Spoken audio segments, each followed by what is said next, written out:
What was the hardest point in your career as a streamer? I think it's right now.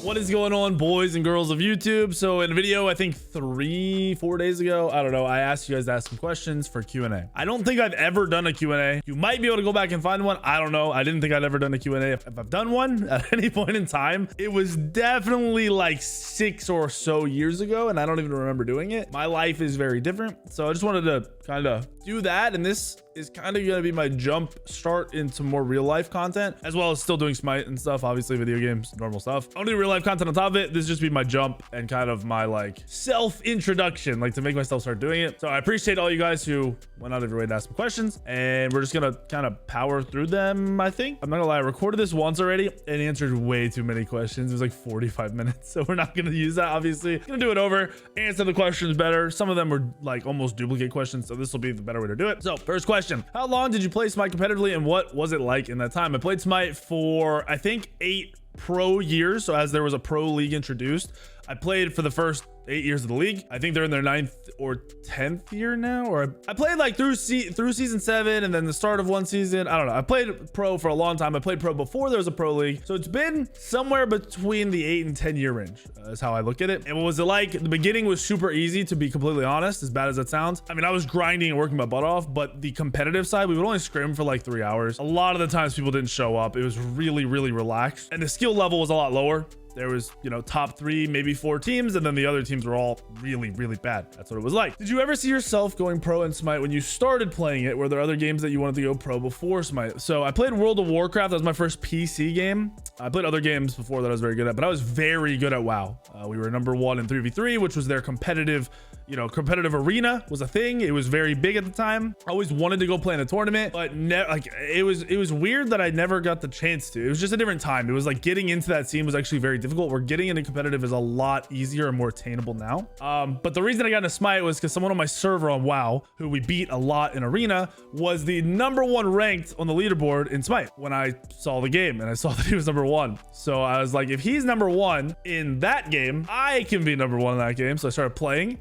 Eventually ended up taking a spot, ended up beating his team, and you know, I kept playing pro and he didn't. So that's kind of weird and strange how it worked out. Never would have planned that. Would you ever consider returning to competitive gaming in any form, be it Smite or any other game you're playing these days? I watched every SPL match you were in without failing. I'd be lying if I said I didn't miss watching and supporting you. Well, thank you, man. Like, honestly, it's actually really, really cool to see how many people say stuff like that. I want to play competitive, just not Smite. I have no interest in playing competitive Smite. The idea of even practicing and scrimming every day in Smite literally hurts my soul. I don't want to do that. There's a bunch of games that are coming out that I play. I don't know if you guys watch me on stream, watch my gaming channel. I play pretty much every game. And if it's a game that's long term and I am invested in it, I grind. When that game comes up, I'm going to play it competitively. Paragon and Predecessor are 2 games very similar to Smite that are coming out throughout between now and the end of the year. They don't have an exact date. They just said before the end of the year. Those are 2 different third-person MOBAs. Whichever one sticks, I will probably play at some competitive level. That's my plan for right now. And like I said, thank you again for saying that. It's really cool to see, because it's been a while since I've been in that competitive scene. How do you think your personality or character has changed as a person since you started doing all this 10 years ago? And do you think it has carried over and been reflected in your gameplay and content? I think when I started playing competitive and creating content and streaming and doing YouTube, I was very into the competitive side of things and learning the whole idea of content creation and all that stuff. And there is definitely a persona that you automatically develop either way, whichever way you go about it. I like trash talking and I like competitiveness, and I mix the two. And a lot of people didn't like that when I first started. And a lot of people also assume that whatever they see on stream or whatever bits and pieces of content they see elsewhere is you. But in reality, that's not how it works. I think in the last 2 years-ish, when I started doing true YouTube content where I'm not talking to chat, I'm not entertaining a bunch of people, I'm just being me, hanging out, I think you get to see more of what my life is like and what I'm like, kind of, you know, not in front of a bunch of people, versus the persona and the energy side that I kind of gotta push out for streaming. It's very different. It's the way it works. Anyone who tells you otherwise is either not aware of what they're doing or is lying to you. It's just how it ends up working. Like, no matter how naturally entertaining you are still playing into that energy. I'm a very, you know, I want to be by myself and do my own thing type of person. Don't need to be in front of people, don't want a ton of attention. When you're streaming, it's the opposite. You have to play into the attention. So I think just over the years, I think you guys are getting to know me now way more than you ever did. And hopefully those people that just made assumptions and acted like they knew my character, hopefully they wake up, watch some of my content, realize kind of how things actually are. So this person, my question is, what did you do before you were a content creator, and what did you do to set yourself up to be a full-time content creator? I worked a job where I did some flooring stuff from 6 p.m. to 6 a.m. Like 5-6 days a week. Made a lot of money, but it sucked. I hated it. I worked a job where I kind of I handled data. Basically, data came in all bunched up. I separated it, set it up to go into mailers for politicians. Basically, that was terrible because I would do my job in an hour and a half and then have nothing to do for the rest of the day.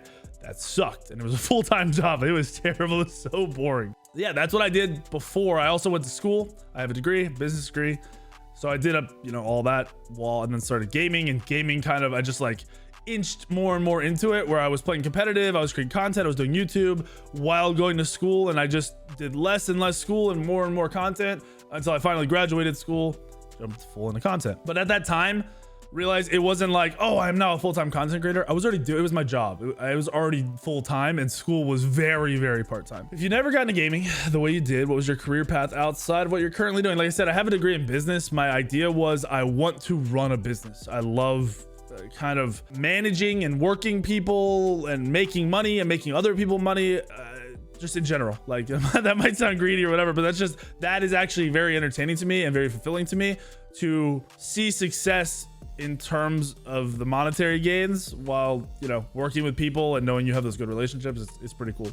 So that's what I always planned. I just didn't have a specific field I wanted to go into. What is a factor that puts you in the tier that you are? Is it just raw game knowledge? I'm assuming you mean my competitive, like, video game skill. I think it's the fact that I'm so competitive. I've always been fairly good at most things that I do, especially sports. I can play pretty much every sport except for soccer. Like I was good. And when I played gaming, it's kind of the same thing. Hand-eye coordination there, I guess, from sports, and being competitive. That's why I like the team games. I think that just pushes me a little bit further than some people, but there are always other competitive people out there. So there are other people that will always be like at that level or pushing you. How much research did you put into the artist that did your tattoo? Did you go with the first one you saw, or did you sit down with multiple people? So I took years before getting my tattoos. My top of my tattoo was done first. This is like a 5-year-old tattoo. You can see the whole thing kind of. See it on my Instagram if you want to see it. Plug somewhere from Deja. That was done, and I looked at the artist once, looked at a couple more, and then went back to him. But it was over the course of years. I knew I wanted this tattoo from the time I was like 18, 19. And I didn't get it, like I said, until I think it was 6 years ago. So I waited like 4 or 5 years to get that one. And then the rest of my sleeve, I did a lot of research. I talked to 4 artists. I actually had kind of confirmed with one of them, and then he had some family issues come up, and I wouldn't say he ghosted me because it's family issues, but he kind of ghosted me. So that happened. And then right after after I looked like on and off, I didn't look nonstop, looked on and off for years.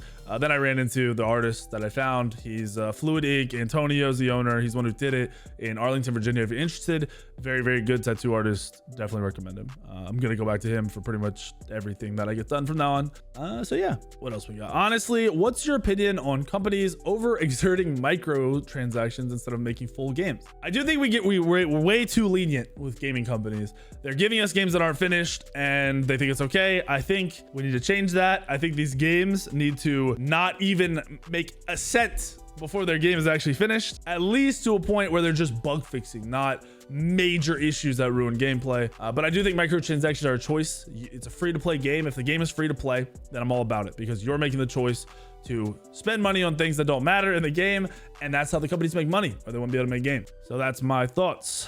Where did the name Weekend originate from? Halo 2. I used to play Halo 2 a lot. It was very competitive. I was very vocal, except for I mumbled when I spoke when I was younger a lot. Even now I do it occasionally. When I would do it, I would say they were Weekend. It would come out as Weekend. Even then it was even more mumbled than that. So I just ended up taking the name. I pretty much made it myself, pulling it from hearing myself speak when I first started editing videos.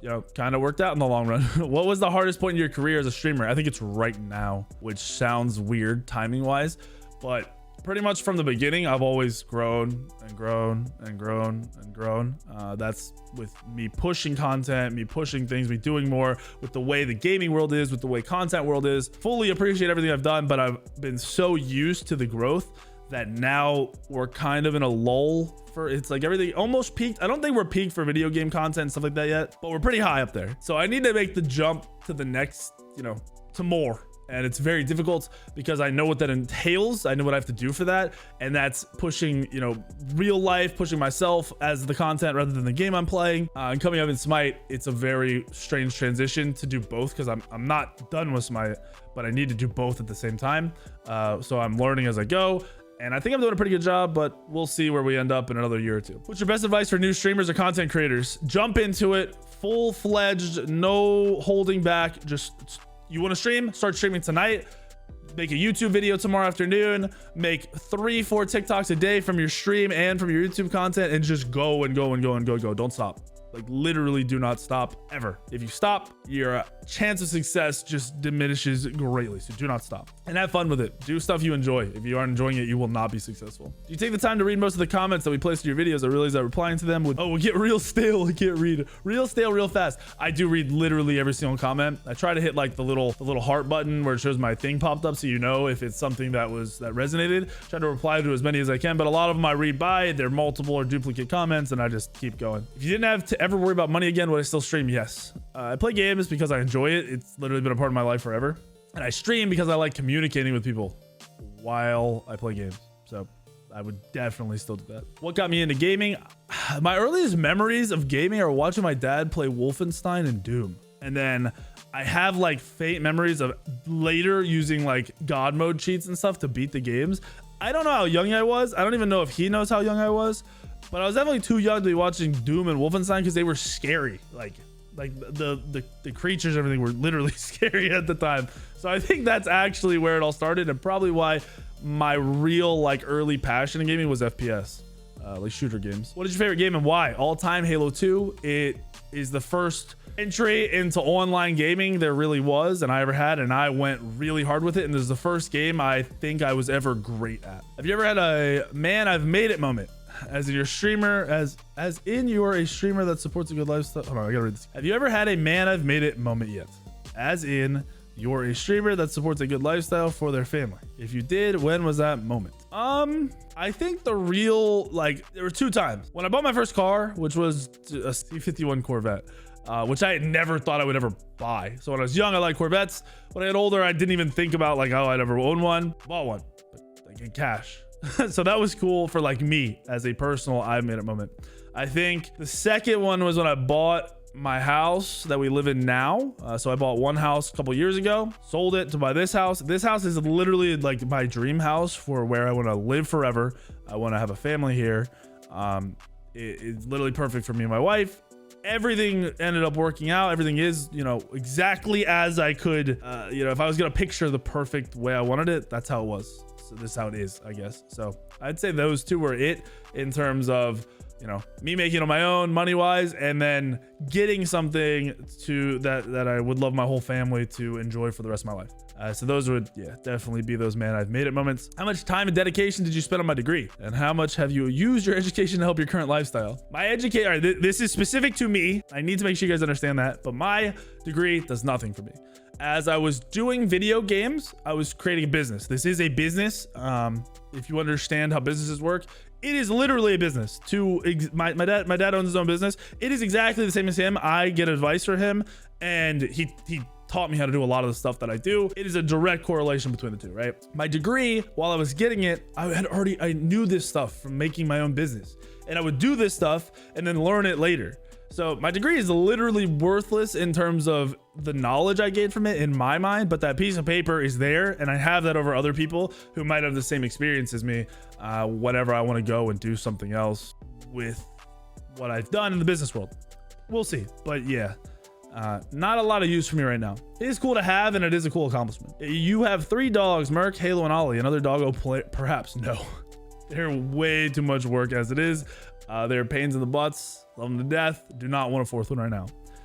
If I ever did take a 4th one on, it would be like a rescue that really needed it, because I'm home all day, so I have like that luxury where I could help out a doggo in need. Best part of fatherhood and what made you know you were ready for it? I don't think anything will make you know you're ready for it, to be completely honest. I think you just have to realize that you can learn to do whatever it is that, you know, your baby or your kid needs from you.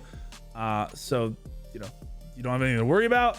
And the best part is probably the fact that I get to do all these things with him while he's growing up and see him grow up, and at the same time look forward to, you know, doing all this stuff in the future all at once. It's pretty cool. When I say stuff in the future, I mean, like, you know, sports and whatever else he gets into, and just watch him grow up. What is the tattoo on my arms? We talked about the tattoo where I got it. I have Cape Hatteras at the top, lighthouse in North Carolina, where I spent a lot of time, well, a decent amount of time. I have some fond memories from when I was a kid. I have the Northern Lights, which are the one thing that I want to see before I die, like my bucket list. Not a lot I want to do or see, but that's pretty much the main thing on it. And then the bottom is a wolf, well, 3 wolves, big wolf, little wolf right there, and then another wolf on the back in a snowy ravine, and we have the Northern Lights bleeding into the trees in the snowy ravine. And the bottom was, it's for my wife and Lincoln, and then, you know, we plan on having 2 kids, so hopefully that works out. And then also just my tattoo artist, I told him do something cool, do something fun. This was the idea I had, and he just did his own thing. So yeah. And then my last question is, any plan on doing vlogging in the future? Yes, I actually started vlogging today. Recording, I'm gonna record on my iPhone because it's the new iPhone. It's really good, and it's a lot less in your face, and it's a lot easier to just pick up and do. So we'll see how this goes. I'm gonna do my best. Hopefully you guys will watch that content and let me know how to improve on it, and if you like it. That's our Q&A. Appreciate you guys asking all the questions. Hope you guys liked the video, and I will see you in the video later tomorrow, the next day.